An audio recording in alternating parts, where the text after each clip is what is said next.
Mamane. Igbo, mamane. Now, Ohuabana Tolu. Nimon Tolu now for 2025. And this Isingwu is an apple. Nerigita. I would again at that. I never Jita. I would do Nigeria. I make a lechinek and I didn't do. Ne matter. Now you're quite true on Yanni. She took where Raffles or kind of want to make way also. Onya Nadia Ubua. Tupu Edwa Apples Agirika Hodiama. Ya dry man or toto. Dry here, dry up, now I just us. Amen. Oyezebe kutecha lonu medona. Onye ezi Isingwu oya weze nwala. Oya weze nwe mmemme ha na-emeta. Onye ọbụla girila nzeri ya. So ọgọchala ọfụ onye eze go ọfụ anaghị agụgharị ya agụgharị. Onye kwuru n'okwu wee eze Daniel IHEANYICHUKWU UKEGBU dị ngwu fọf Isingwu. Otu o si dị ebe taa mamane.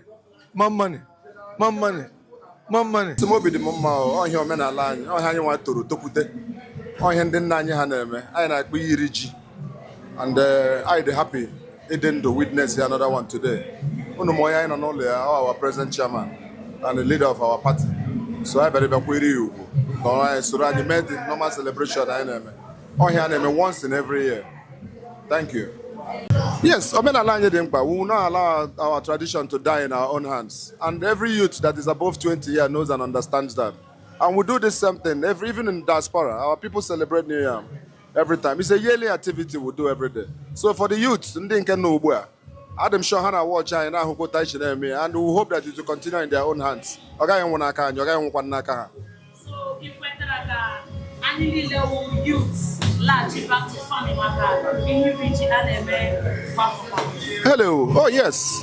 Myself, I'm a farmer. Yes, I'm a farmer. Yes. You can Google us LTC. We farm. We have one of the biggest farms in West Africa in Dobi. Dobi is a small community after Gwagwalada in Abuja. Yes, so we farm. Yeah? And my own father was a farmer too. So it's a hobby. It's a habit. Thank you. Mamaniwo. I'm Chief Jones Umuahia.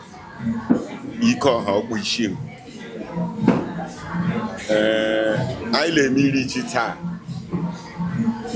I le celebrate kwalo ụlọ ka anyị wo. But as a local government chairman, who is the #1 citizen la Umuahia North, ekweshikwara ekpoto Abia kegege ga-akwa eri ya. Owo melala. Yen na agwakwa ndị youth ugbu a. Farming is the shortcut to elevate yourself from poverty. Or the shortcut. Or they here, I'm going to increase minimum wage. You so in 1 month. But if you can farm, you will feed throughout the year. And the government in which interventions are government like interventions have a manner to encourage farmers. So the youth, oga kraham madan hang around, let's white collar jobs, let's even a plot of land, 2 plots of land, try to farm or something. In my government time where if you farm, you make more money. If you farm, you make more money now because economists are farming. And the state governor here is doing his best to encourage young farmers. Do you understand? It's all over. Go to Ministry of Agriculture, register yourself. They will provide seedlings for you to farm. Okay, like that. So we can't lose that opportunity. Things are difficult now. It's the shortest route to remove yourself from poverty level. Man, ogadru lama. Kwe otra. Ogadru lama. Here na no tokuya. Ge gala backyard ge ko 1 or 2. Okay man. That is it. Jishike wanyoma. UKEGBU from Isingwu Autonomous Community. taa wụ ụbọchị iri ji ndị Isingwu, and iri ji a na-eme ya n'obodo niile, mana mba niile na-eyi ya n'ụbọchị ọbụla manyere ha nọ mmanya na adaeze ha na-eji eme ihe. Taa kwanụ ka ọ manyere na nke ndị Isingwu.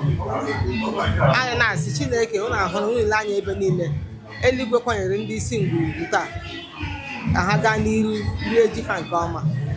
And iri ji are one of the traditional things a na-eme na all over federation, mana ndị ọbụla nwere otu ha na-esi eme nke ha.